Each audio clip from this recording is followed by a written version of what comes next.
लक्षवेध news network, अचूक वेळ अचूक बातमी.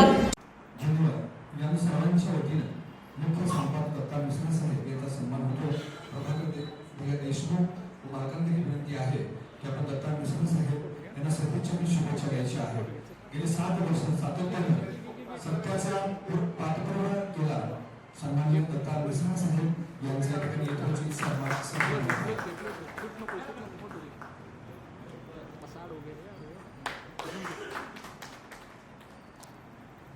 यशवंत तात्या, मी त्यांना आमदार साहेब म्हणलो नाही, त्याला यशवंत तात्या म्हणलो. तो आपुलकीचा असतो, घरातला असतो, त्याच्याबद्दलच आपण तात्या अण्णा बापू.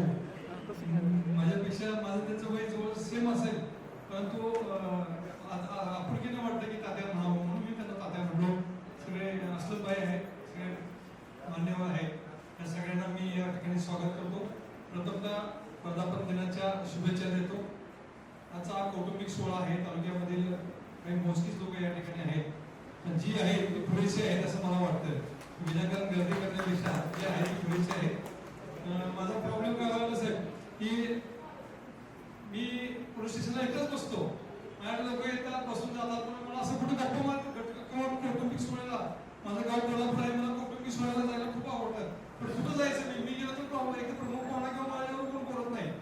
मी खेडेगावात गेलो तरी मीच प्रमुख पाहुणा असतो, माझ्याशी लोक बरोबर मागत नाहीत. माझा स्टाफ माझ्या जवळ येत नाही. आणि मग मी कुठं जायचं गप्पा मारायला मलाही आवडते. कौटुंबिक सोहळ्यात जावं, लोकांच्या गप्पा मारा, संध्याकाळी तासभर बसावं. पहिल्यांदा असा सोहळा आहे की या ठिकाणी मला संधी मिळाली. मी यापुढे सुद्धा म्हणजे काय कार्यक्रम असेल तर मला बोलवत जावा, मी आवर्जून येत जाईल आपल्या कार्यक्रमाला. एक शून्यातून विश्व कसं निर्माण करायचं हे आज आपण बघत आहोत. आपण सगळे त्याचे साक्षीदार आहोत.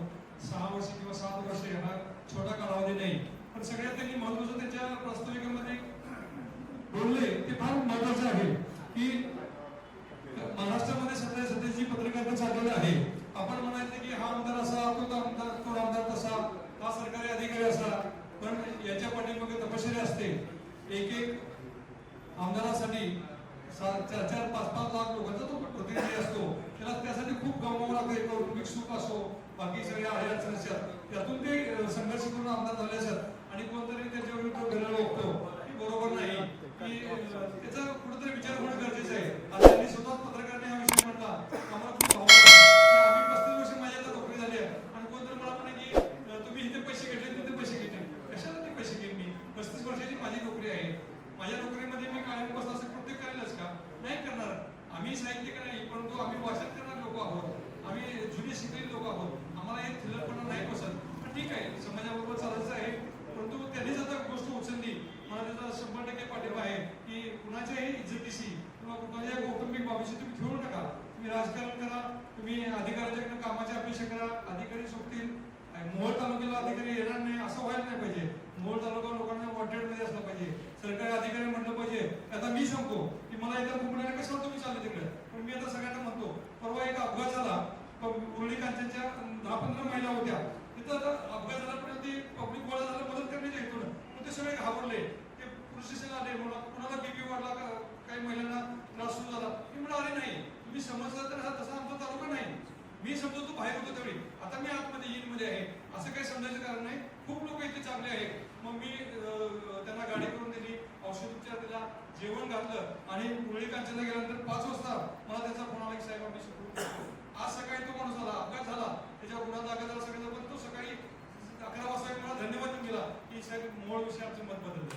हे काम माझं आहे की माझं मोळ आहे, माझं कोल्हापूर पण माझं नाही. आता आज मोळ आहे, मोळची महाराष्ट्राची जिथे मी नोकरी केली ते सगळे लोक माझ्या संपर्क असतात.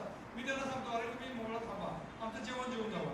आता काही अक्कलकोटला गेले, मी म्हणलं तुम्ही माझ्याला चहाला या, जेवायला या. सकाळ 5-6 लोक आले, अजून येतात रात्रभर. मी त्यांचं स्वागत करणार. माझ्या मोहळचं नाव कमी होणार नाही ही मी दक्षता घेईन. परंतु आता यांनी सांगितल्याप्रमाणे पत्रकार लोकांनी सुद्धा आता अवैध दारूचे धंदे आता खेडोपाडे आहे, दारूचे धंदे चालतात. मी तिथे जातो, मला नाही आवडत ते सगळं, मी थोडं तब्येत विचार करतो. ठीक आहे, जर बाहेर मी येतात लोक, आता तमाशा आता यावडीमध्ये आहे, काल दिवसभर यावडीमध्ये थोडी गरमागरमी केली, कार्यक्रम शांततेत पार पडले. लोकांनी आनंद घ्यावा. कायदा व सुव्यवस्था आम्ही नक्कीच 100% सांभाळणार. मी ज्याचे तिथं तुम्ही बोलवताय त्यावेळी ते हजर आहे. परंतु आपसामध्ये हेवेदावे करू नका. आपसामध्ये हेवेदावे करणार बातम्या लागणार, बातम्या तर येत राहतात. आतापासून नाही, पूर्वीपासून हे चालू आहे. पण खूप बरं वाटलं एका कौटुंबिक सोहळ्याला बरोबर एक शून्यातून निर्माण झालेल्या चॅनलला आपण सगळ्यांनी या ठिकाणी उपस्थित राहाल. मी माझ्या पोलीस दलातर्फे आपल्या सगळ्यांना धन्यवाद देतो आणि माझ्या मित्राला असंच पुढे उदंड यश मिळो ही प्रार्थना करतो. जय हिंद, जय महाराष्ट्र.